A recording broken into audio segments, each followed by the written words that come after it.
इस कार्यक्रम के पुण्यार्जक हैं जयंती परिवार, अलवर, राजस्थान।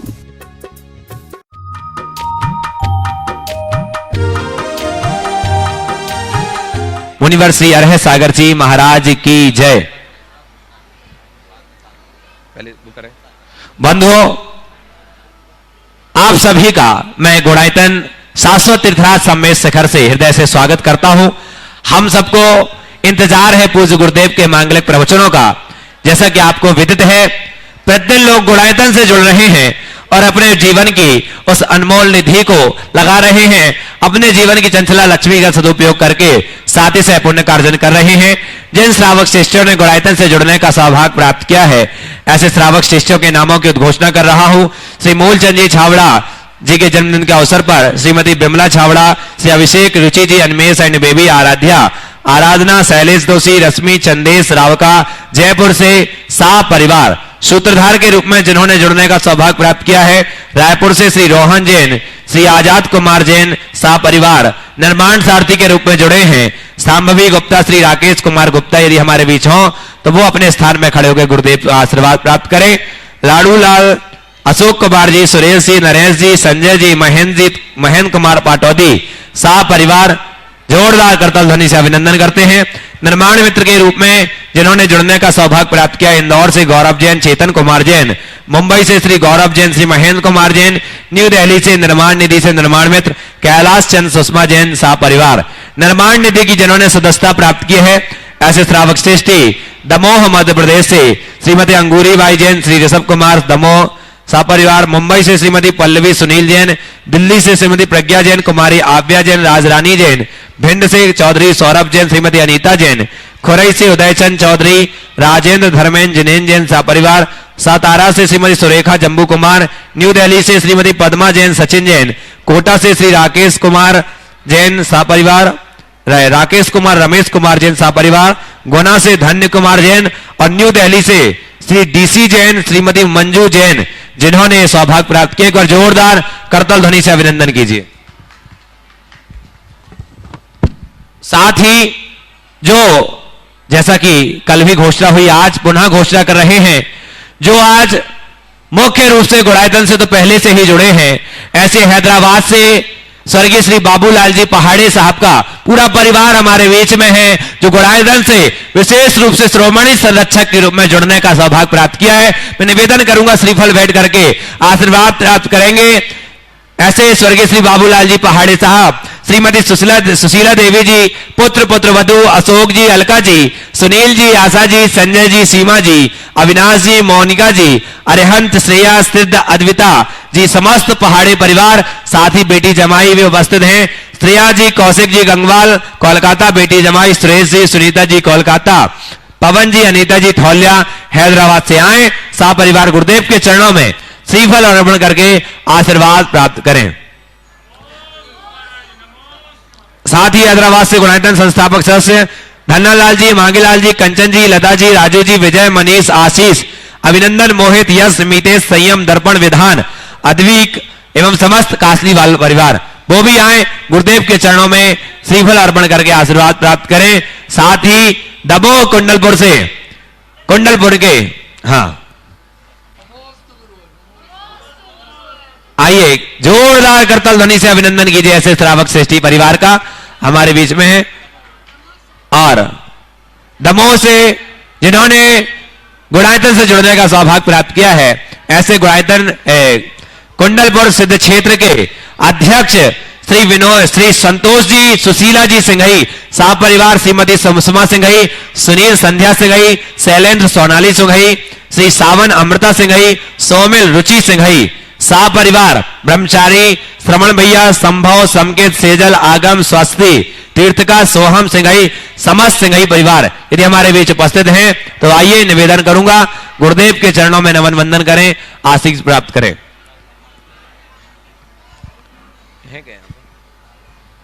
आइए और इनका सम्मान करने के लिए मैं बुलाना चाहूंगा सुनील जी पहाड़ी साहब और प्रेमचंद जी प्रेमी साहब कटनी सतना से वो आए और ऐसे श्रावक श्रेष्ठी का सिंघई परिवार का अभिनंदन करेंगे। शीघ्रता से आए। और साथ ही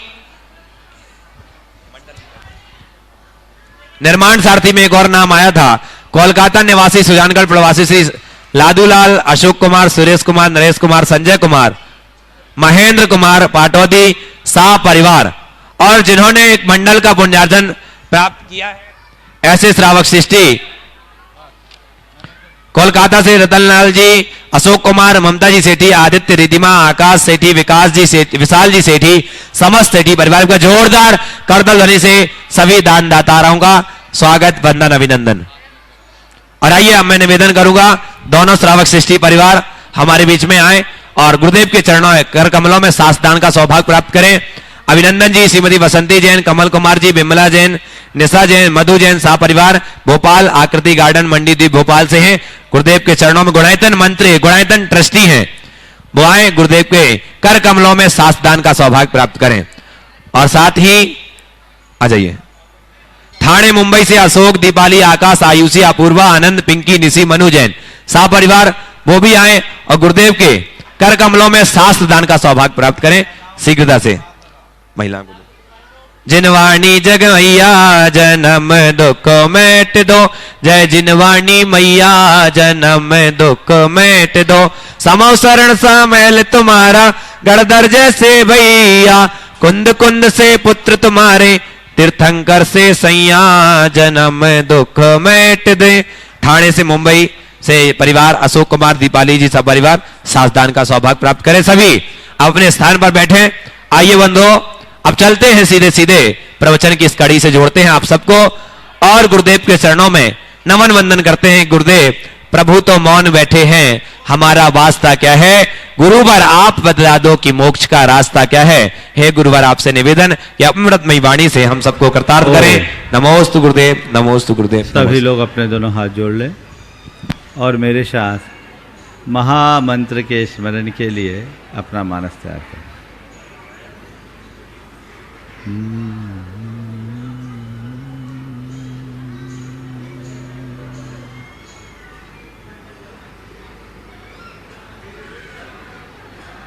नमो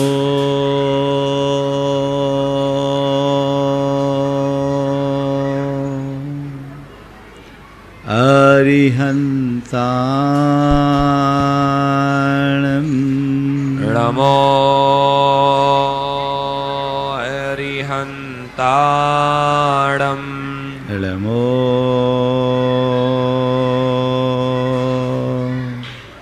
सिद्धाणं, नमो सिद्धाणं, नमो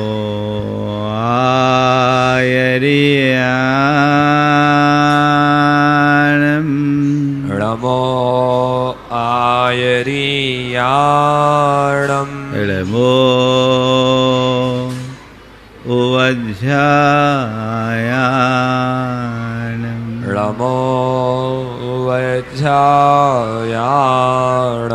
नमो लोये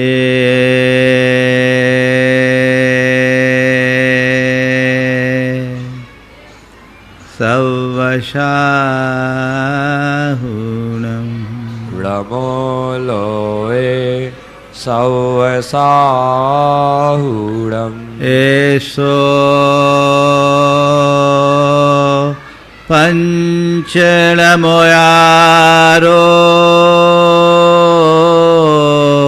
एषो पंचनमोयारो, सौवपावपणाशिनो,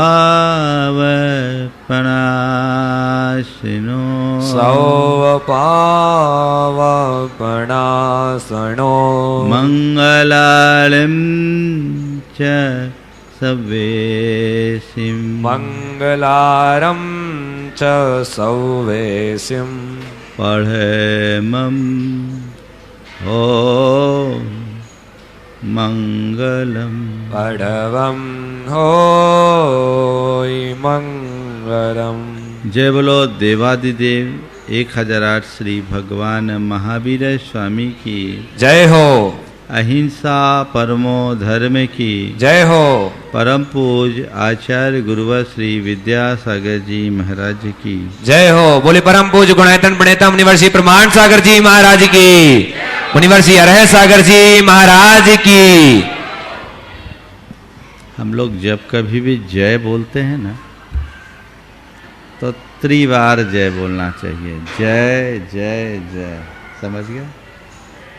हाँ, पंचाश्चर्यों में जय जय जय की ध्वनि एक आश्चर्य है, और ये हमारी भक्ति का एक अंग है, इसलिए ध्यान रखेंगे। हाँ, चलिए, रिहर्सल हो गया, बहुत अच्छी बात है। हमारे जीवन में अनेक प्रकार की चीज़ें जुड़ती है, अनेक प्रकार की व्यक्ति जुड़ते हैं, अनेक प्रकार की घटनाएं घटती है, और अनेक प्रकार की परिस्थितियां भी निर्मित होती हैं। चीज़ें, व्यक्ति, घटना और परिस्थितियां, ओम, ये सब अनेक प्रकार की होती है। इनमें से कुछ से हमें लगाव होता है, कुछ से अलगाव। किसी को हम अपनाते हैं, किसी को ठुकराते हैं, किसी का सत्कार करते हैं, किसी को दुत्कारते हैं। कोई हमें अच्छा लगता है और कोई हमें बुरा लगता है। लगाव अलगाव, अपनाना ठुकराना, सत्कार असत्कार और अच्छा बुरा, ये सब हमारे जीवन को अस्थिर बनाता है, चंचल बनाता है।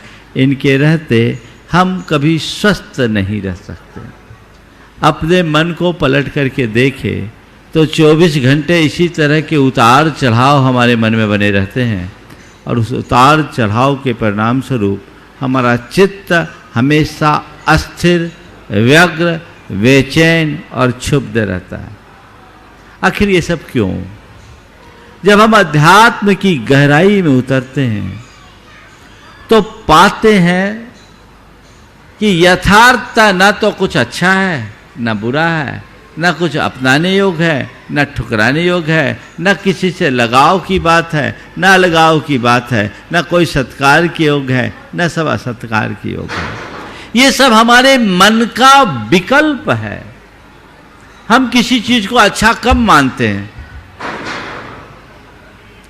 जब वो हमारे मनोनुकूल हो, जो हमारे मन को प्रिय लगे वो वस्तु हमारे लिए अच्छी, जिसका व्यवहार हमारे मनोनुकूल हो, व्यक्ति हमारे लिए अच्छा, जो घटना हमारे मन के अनुकूल हो, घटना हमारे लिए अच्छी, और जो परिस्थितियां हमें अनुकूलता प्रदान दे करे वो हमारे लिए अच्छी। इससे उलट जो हमारे मन को न सुहाए वो बुरा, जो हमारे मनोनुकूल ना हो उससे अलगाव, वो व्यक्ति खराब, जो हमारे मन के विरुद्ध हो घटना, वो चीज खराब, मन के अनुकूल ना हो चीज खराब, जो हमारे मन के अनुकूल ना हो व्यक्ति खराब, जो हमारे मनोनुकूल हो ना हो घटना खराब, और जो हमारे मनोनुकूल ना हो वो परिस्थिति खराब। चीज, व्यक्ति, घटना और परिस्थितियां हमारे जीवन के साथ चारों जुड़ी हुई रहती है। आज की 4 बातें मैं इन्हीं सब के संदर्भ में कहूँगा कि हम किनका सत्कार करते, किनका असत्कार करते, किनसे लगाव, किनसे अलगाव, किसे अच्छा, किसे बुरा, किससे घृणा, किससे प्रेम। ये जो हमारी बुद्धि है ये सब हमारे मन के क्षुद्र विकल्प हैं। गहराई में उतरे न तो चीज कोई अच्छी है या बुरी, न व्यक्ति कोई अच्छा है या बुरा, न घटना कोई अच्छी है या बुरी, और न परिस्थिति कोई अच्छी होती है न बुरी। चीजें चीजें हैं, व्यक्ति व्यक्ति है, घटना घटना है, और परिस्थिति परिस्थिति है। अगर हम तटस्थ भाव को प्राप्त कर ले, चीजों को चीजों की भांति देखना शुरू कर दें, तो जीवन का मजा ही कुछ और है। अभी मैंने आपसे कहा जो हमारे मनोनुकूल हो वो चीज अच्छी लगती है, अच्छी लगती है। कब तक? आपने मन पसंद कपड़ा खरीदा, पहना, अच्छी लगी तो अच्छी लगी तो उतार क्यों देते हो? महाराज जो आज अच्छी लगती है वो कल खराब लग जाती है, लगती है, हाँ? और कभी कभी जो चीजें और समय में खराब हो वही अच्छी भी लगती है। नाइट सूट पहन करके सोने में अच्छा लगता है, बाजार में घूमने में। अगर नाइट सूट खराब है तो सोने में अच्छा कैसे? बात समझ रहे हैं? ये किसका विकल्प है? चीजें हैं, ये अच्छी भी नहीं है बुरी भी नहीं है, लेकिन ये अच्छा और बुरा हमारे मन का संकल्प है, और जिस व्यक्ति के मन में ऐसा संकल्प बना रहता है वो हमेशा अशांत होता है। जो महायोगी होते हैं वो इन सब से ऊपर उठते हैं, उनके लिए ना कोई अच्छा ना बुरा, और निंदा और प्रशंसा में भी सम रहते हैं, क्योंकि उन्हें अपने स्वरूप का भान होता है। हर वस्तु अपने आप में है, हर व्यक्ति अपने आप में है, हर घटना अपने आप में है, हर परिस्थिति अपने आप में है। ये अच्छा और बुरा मेरे मन का विकल्प है। अपने मन के विकल्पों को देखिए। लोग कहते हैं मेरे साथ चीजें अच्छी नहीं है इसलिए मैं दुखी हूं, व्यक्ति का संबंध अच्छा नहीं है इसलिए मैं दुखी हूं, अच्छी घटना नहीं है इसलिए मैं दुखी हूं, मेरी परिस्थितियां अच्छी नहीं है इसलिए दुखी हूं, है ना? पर कई बार तो ऐसा होता है जिसे अच्छा मानते वही बुरा हो जाता है। अखबार पढ़ा, समाचार आया 1 करोड़ की लॉटरी खुल गई, फूले नहीं समाये उछल पड़े। 1 करोड़ की लॉटरी, गजब। अप्रत्याशित, थोड़ा सा उधर देखो अंदर, 1 करोड़ की लॉटरी खुल गई।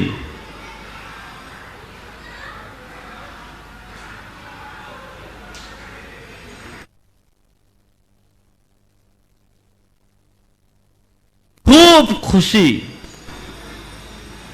और शाम को उसने मित्रों की पार्टी में 50,000 फूंक दिया। दूसरे दिन सुबह अखबार हाथ में आया, एक विज्ञप्ति लिखी मिली, भूल सुधार। कल जिसे फर्स्ट लॉटरी, फर्स्ट ड्रा कहा गया था लकी ड्रा में, उसमें बाकी सब चीजें थी, ठीक थी, बस फर्स्ट डिजिट में 1 की जगह 2 था। अब क्या हो गया? वो अखबार पकड़ करके रो पड़ा। लॉटरी गई सो गई, 50,000 गांठ की ओर चले गए। क्या हुआ? कल जो अखबार खुशी का पैगाम बनकर आया था, आज वही अखबार मातम का हेतु बन गया। क्या हो गया? जो चीज कल अच्छी थी आज बुरी हो गई। क्यों? अखबार तो कल भी वही था और आज भी वही है और आने वाले कल में भी वही होगा, लेकिन जिससे तुम्हारा मन जुड़ गया वो अच्छा, और जो तेरे मन के विरुद्ध हो गया वो बुरा। यही हमें बेचैन करता है। बड़े उमंगों से भर करके बेटे का विवाह किया, करोड़ों रुपया खर्चा किया, बेटे बहू की प्रशंसा करते ना घाए। किसी बात को लेकर बाप बेटे में मन मुटाव हुआ और बेटा घर से अलग चला गया। अब क्या हुआ? क्या करे जी, जमाना खराब है, बेटे के लिए इतना किया और अब तो बेटा बिल्कुल कलयुगी बेटा निकल गया। तो बताओ, कलयुगी कल तक सतयुगी था क्या? जिसे तुम कल तक सतयुगी कह रहे थे, श्रवण कुमार कह रहे थे, आज उसमें कंस की छवि क्यों दिखने लगी? क्या हुआ? जब तक मेरा मन मेरे मन के अनुकूल था तब तक बेटा अच्छा था, और मन के प्रतिकूल होते ही बेटा बुरा हो गया। अभी फिर बेटा आ जाएगा तो मेरा बेटा बहुत अच्छा, वो तो थोड़ा भटक गया था, आ गया, है ना? क्या हुआ? कैसा हाल है हमारे मन का? वही व्यक्ति कुछ पल पहले अच्छा और कुछ पल बाद बुरा, और फिर कुछ पल बाद अच्छा भी हो जाए। जो आज अच्छा है कल बुरा, जो आज बुरा है वो कल अच्छा बन जाता है। किसका खेल है? मन का खेल है ना। तीसरा उदाहरण देता हूं। कल तक ग्राहक आता था, परमानेंट कस्टमर, आते ही बाछे खिल जाए, ये बहुत अच्छा कस्टमर, बहुत जेंटलमैन, और 10 लाख का पेमेंट रोक लिया। अब कल तक जिसको देखते ही बाछे खिलती थी, अब आंखें क्यों तरेरते हो? बोलो। कल तक जो जेंटलमैन था आज वो फ्रॉड क्यों बन गया? क्या हो गया? मन के विपरीत हो गया। जब तक वो मेरे लिए लाभकारक साबित हो रहा था तब तक जेंटलमैन, और जब नुकसानदायक सिद्ध होने लगा तो फ्रॉड। हालांकि किसी का पेमेंट खाना मत, मैं पेमेंट खाने के पक्ष में नहीं हूं, लेकिन मैं केवल आपको समझाने के लिए कह रहा हूं कि वही व्यक्ति अच्छा, वही व्यक्ति बुरा। पत्नी से अगाध प्रेम, 20 बरस हो गए विवाह के। दीपावली के समय में घर की सफाई करते करते अचानक एक पुस्तक हाथ लगी। पुस्तक को पलटा, उस पुस्तक में एक चिट्ठी थी, और चिट्ठी क्या था? आज से 20 बरस पहले धर्मपत्नी के द्वारा अपने प्रेमी को लिखा गया प्रेम पत्र था। पढ़ा, अच्छा ये बात है, ये असलियत है। मैं तो इसे कुछ और समझता था, ये तो उल्टा निकली। 8 पोल खुल गई। अभी देखता हूं इसे।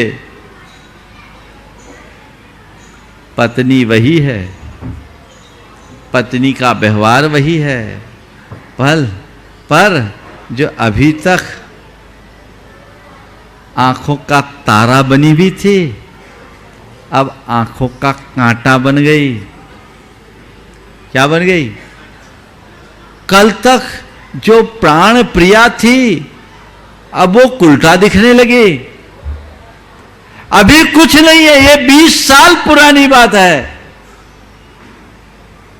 पर देखते ही हमारी स्मृतियां कैसा खेल खेल जाती है। क्या है? मन। यही हमें नचाता है, और जब तक ऐसी परिणति होगी हम कभी सुखी नहीं रहेंगे।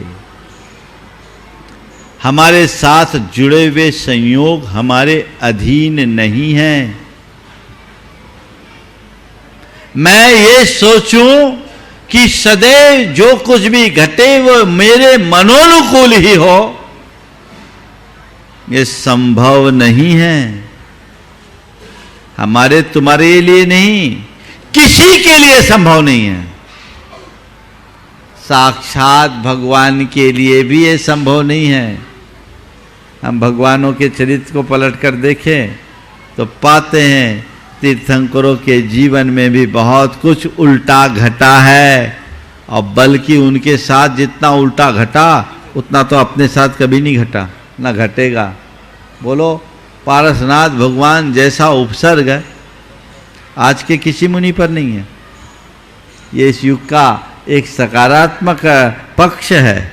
आज ऐसा कोई, क्योंकि कानून ऐसा आज कोई कर नहीं सकता, पर साक्षात तीर्थंकर के ऊपर ये उपसर्ग, और 1-2 दिन का नहीं, 7 दिन तक उपसर्ग चलता रहा। कैसा भयानक उपसर्ग था। घटा वो अनुकूल नहीं था, लेकिन पारसनाथ भगवान क्या उससे घबराए, उसको लेकर व्यथित किए हुए, हे कमट भाग यहां से। अगर वो चाहते तो उसे भस्म कर देने की ताकत उनके पास थी, लेकिन क्या है, बाहर घटना कुछ घट रही थी, उनके भीतर कुछ और घट रहा था। उस घड़ी में वे स्वरूप निष्ठ थे, उन्हें समझ थी ना कुछ अच्छा है ना कुछ बुरा है। नदी नबी हो दिया पमतो, न पमतो जान गोद जो भावो, एवं भनंति शुद्धम नादा जो सोद सोचेव। आचार्य कुंद कुंद कहते, वस्तु के स्वरूप को पहचानो। आत्मा न तो प्रमत्त है ना प्रमत्त, आत्मा न तो अच्छी है ना बुरी, चीजें ना अच्छी है ना बुरी, वो तो केवल ज्ञायक स्वरूप है, जानने रूप है। वो जो है सो है, बस यही दृष्टि रखो, ना कुछ अच्छा ना कुछ बुरा, जो है सब सहज स्वीकार, उनसे मैं प्रभावित ना हूं, तो हमारा जीवन धन्य हो जाए। आज जिसकी बात मैं आप सबसे करने जा रहा हूं, वो निर्जिगुप्सा अंग की। निर्जिगुप्सा अंग के संदर्भ में आचार्य कुंद करते हैं, जो दुन करे दिदुगुंछम चेदा सव्वेसि धम्मानम, सव्वेसिमेव धम्मानम, सो खलु निव्विदिगिंछो सम्मादिठी मुने अब्बो।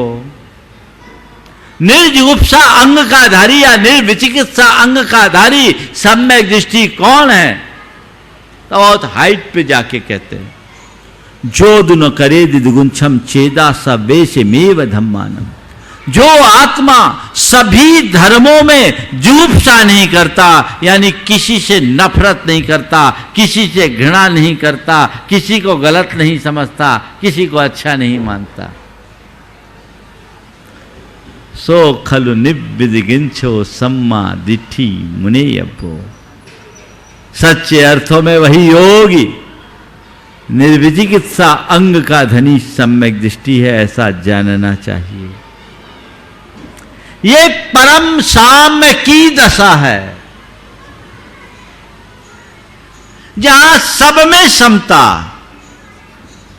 अरिमेत्र महल मशान कंचन, कांच निंदन थुतिकरन, अर्घावतारन असी प्रहरन, में सदा समता धरन। वहां मन में रंच मात्र कलुषता नहीं, थोड़ी सी भी मलिनता नहीं, वो आत्मा की अत्यंत निर्मल परिणति है, जो कि ध्यानात्मक अवस्था है। इस ध्यानात्मक अवस्था में आत्मा में केंद्रीकरण हो जाने के बाद ये निर्जुगुप्सापन प्रकट होता है। लेकिन हम आप व्यवहार में जीने वाले लोग इतनी क्षमता तो अपने अंदर नहीं रख पाते हैं क्या? नहीं रख पाते, कोई बात नहीं। इतनी क्षमता नहीं रख पाए, कोई बात नहीं। अच्छाई को अपनाए, कोई बात नहीं। बुराई से बचे, इसमें भी कोई बात नहीं। अच्छाई को अपनाओ, बुराई से बचो, पर कि बुरा मानना बंद कर दो। आप बुराई से बचते हो या बुरे से भागते हो? व्यक्ति से नहीं, व्यक्ति की बुराई से दूरी रखो। व्यावहारिक स्तर पर निर्जुगुप्सा को अपनाना है तो उसका एक ही उपाय है, किसी से विद्वेषपूर्ण संबंध मत रखो। जितना बने मेरे मन में सबसे प्रेम हो। प्रेम ना हो तो भी कोई बात नहीं, नफरत ना हो। चाहे वो व्यक्ति मेरा कितना भी नुकसान करे, चाहे वो व्यक्ति मेरा कितना भी अहित करे, चाहे वो व्यक्ति मेरे साथ कितना भी द्रोह रखे,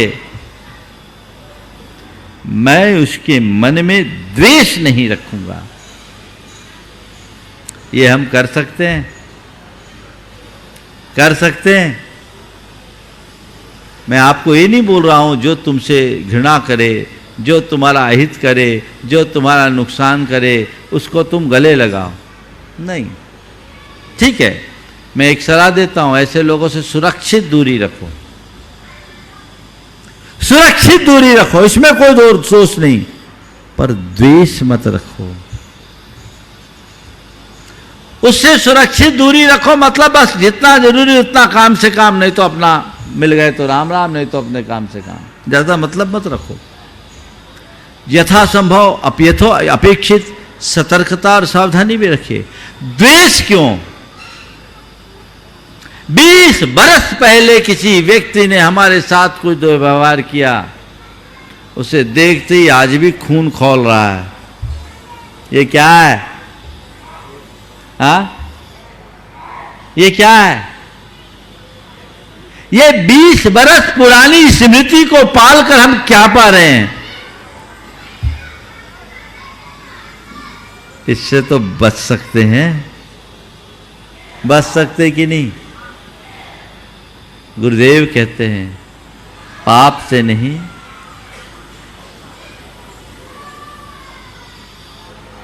पापी से नहीं, पाप से घृणा करो। समझ गए? सीप का नहीं मोती का, और दीप का नहीं ज्योति का सम्मान करो। व्यक्ति से नहीं, उसके पापों से बचे, क्योंकि बड़ा से बड़ा पापी भी अपने जीवन को बदलकर पावन बन सकता है। पापी भी पावन बन सकता है। किससे घृणा करें? हम जिसको उपेक्षित करते हैं, जिसे हम बड़ा हीन तुच्छ मानते हैं, कल वह अपने आप को सुधार कर हमसे भी उच्च हो सकता है। अंजन चोर का उदाहरण सबसे अच्छा उदाहरण है। अंजन चोर जो दुर्दांत चोर था, चेतना जागी, निरंजन बनकर जगत पूज्य बन गया। अब विचारो, ये भी कैसा संयोग है, भले अंजन चोर सिद्ध हो गए पर जाने जाते आज भी अंजन चोर के नाम से। आज भी अंजन चोर के ही नाम से जाने जाते हैं। लेकिन एक किसी व्यक्ति को हम चोर के रूप में कहते हैं तो हमारे हृदय में उसके प्रति अच्छे भाव नहीं होते।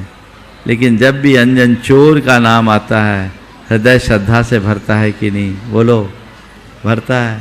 सूत्र निकाल लो कि व्यक्ति यदि अपने जीवन को सुधार ले तो उसका सारा पाप दूर हो जाता है, उसका उद्धार हो जाता है। एक बार व्यक्ति अपने आप को बदल दिया तो भले उसका नाम कुछ हो, पहचान बदल जाती है।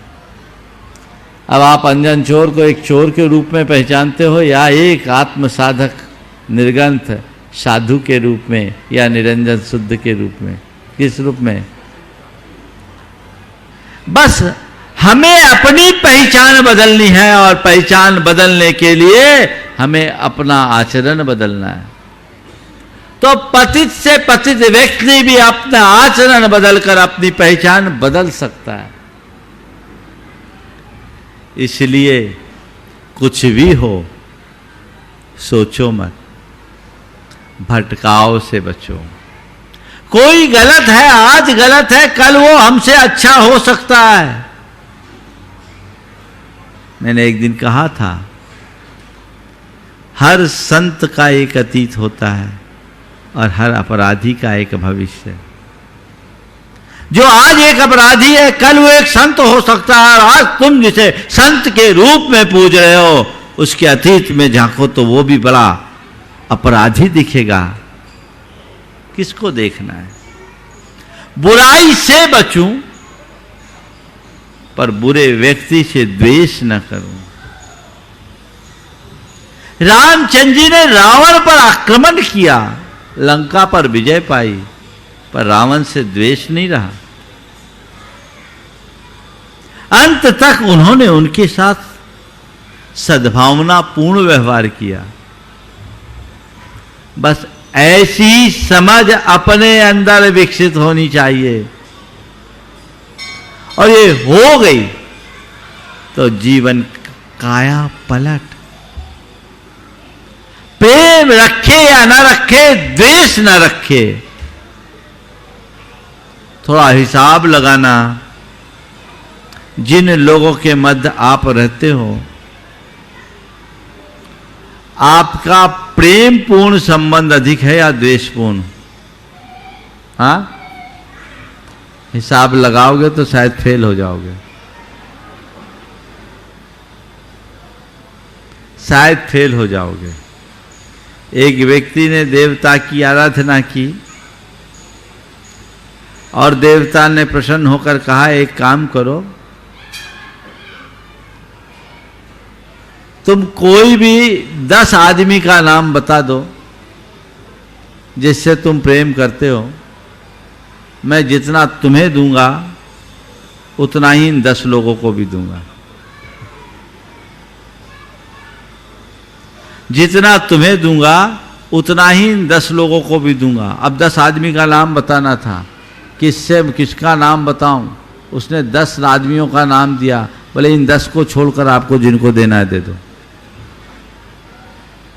इन 10 को छोड़कर जिन्हें देना है दे दो।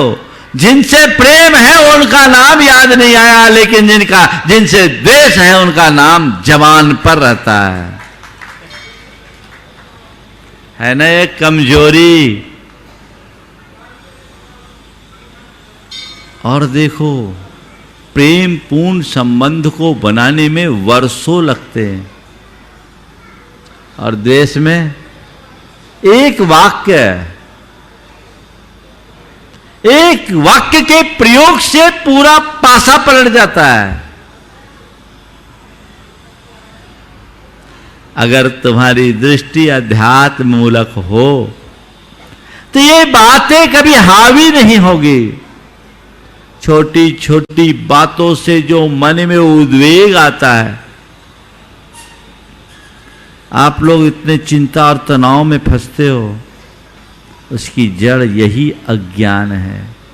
वस्तु के स्वरूप को जानो, आत्म तत्व को पहचानो, तो ये सब कुछ ऐसा लगेगा ही नहीं, सब सहज। तय करे मुझे द्वेषपूर्ण संबंध नहीं रखना, न चीजों से द्वेष, न घटना से द्वेष, न व्यक्ति से द्वेष, न परिस्थिति से द्वेष। तो जीवन का आनंद है। यही निर्विचिकित्सा अंग का व्यवहारिक रूप है। हम लोग जब निर्विचिकित्सा अंग की व्याख्या करते हैं, और जो हम लोग पढ़ाया सिखाया गया है, वो केवल इतना कि निर्विचिकित्सा होने का मतलब है मुनियों के मलिन शरीर को देखकर घृणा न करना, उनके गुणों में अनुराग रखना। ये तो तुम में है ही।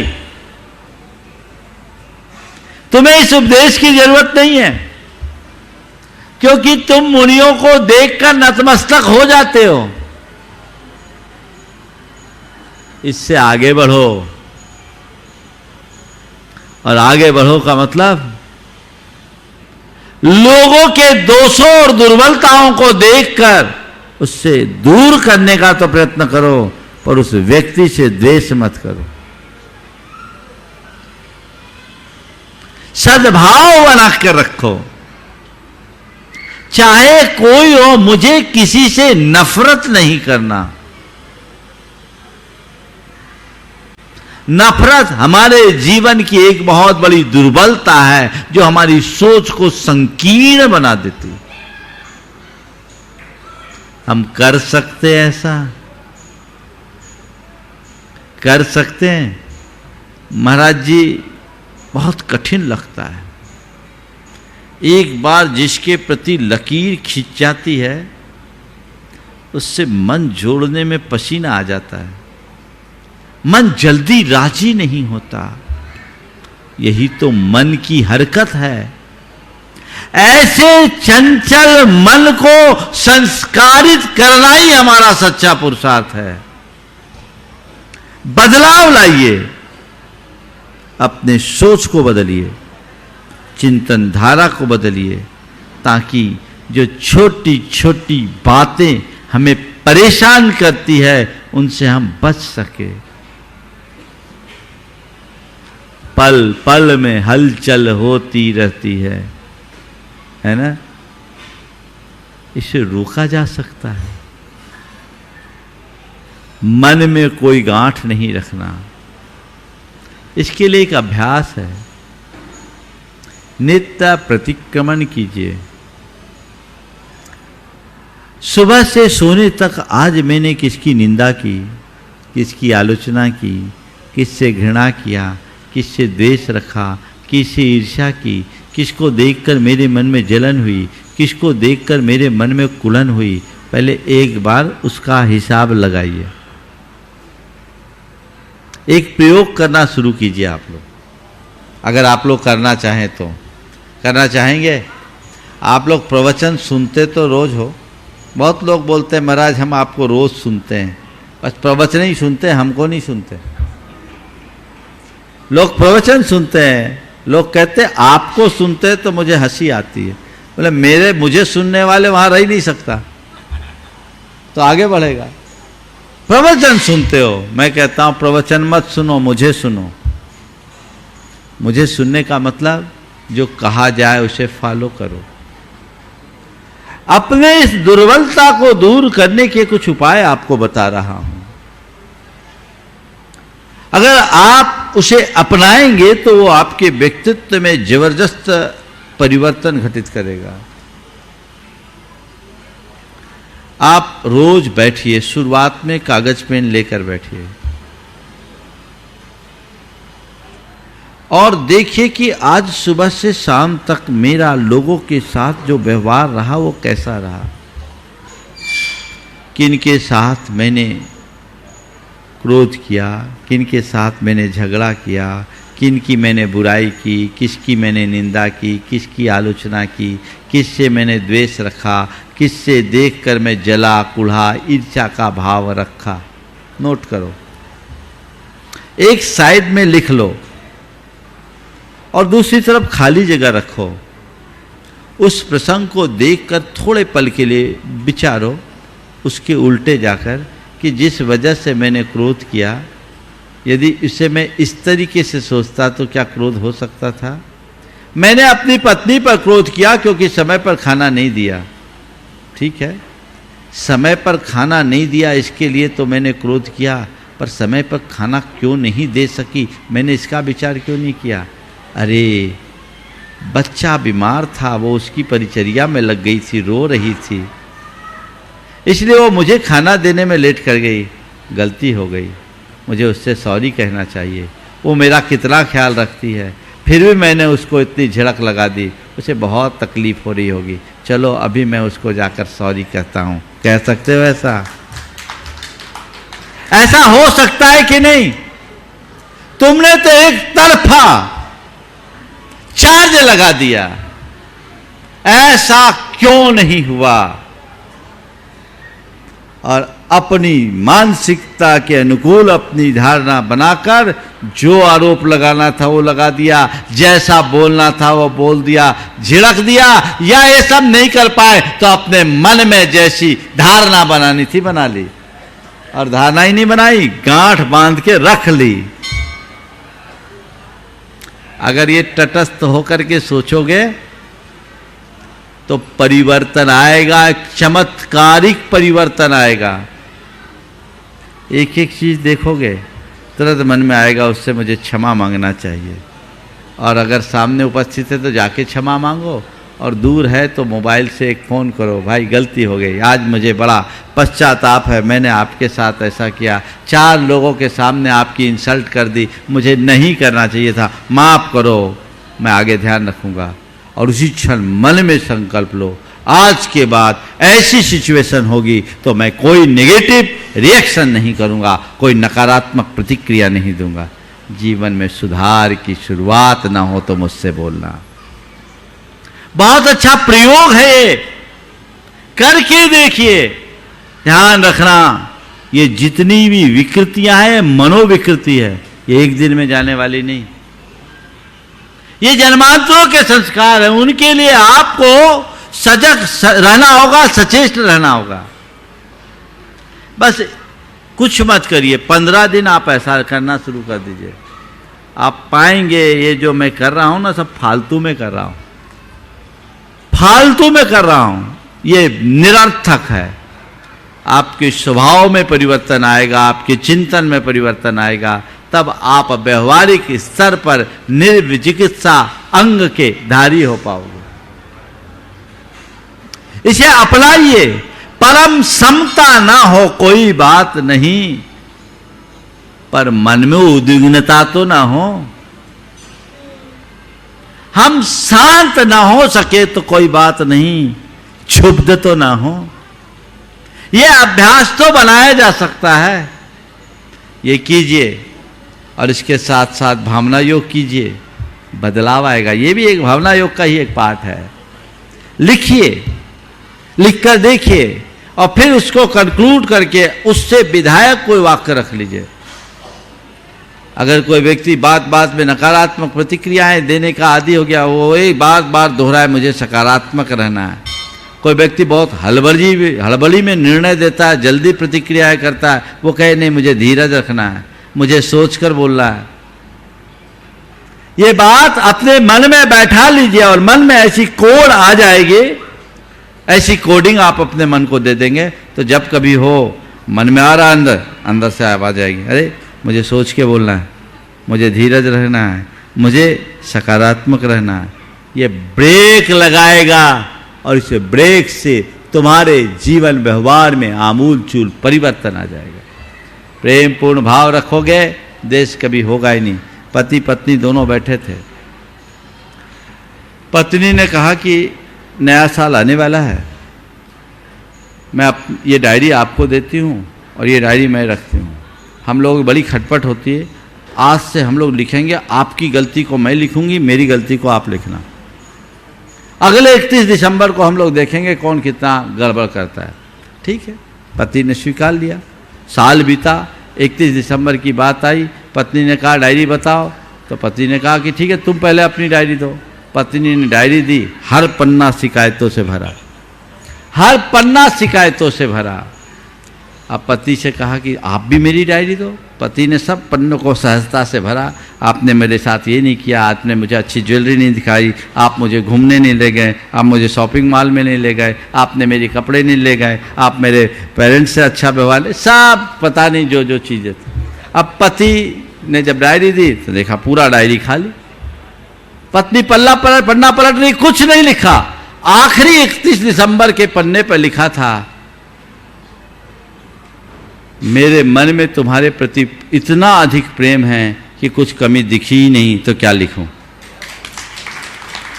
तुम्हारे प्रति मेरे मन में इतना अधिक प्रेम है कि तुम्हारी कोई कमी दिखी ही नहीं, तो क्या लिखूं।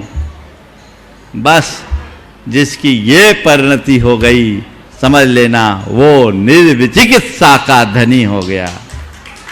द्वेष हमारे जीवन को जुगुप्सित करता है, इससे बचिए और जीवन का पथ प्रशस्त कीजिए। तो जो न करेद जुगुंछम चेदा सवेशमेव धम्मानम सो खलु निव्विदिगिंछो सम्मा दिट्ठी मुने अब्बों की बात को चरितार्थ करते हुए हम अपने जीवन में इस निर्विचिकित्सा के व्यवहारिक पक्ष को आत्मसात करें। इसी भाव के साथ यहीं पर विराम। बोलिए परम पूज्य आज मंगल। इस कार्यक्रम के पुण्यार्जक थे जयंती परिवार, अलवर, राजस्थान।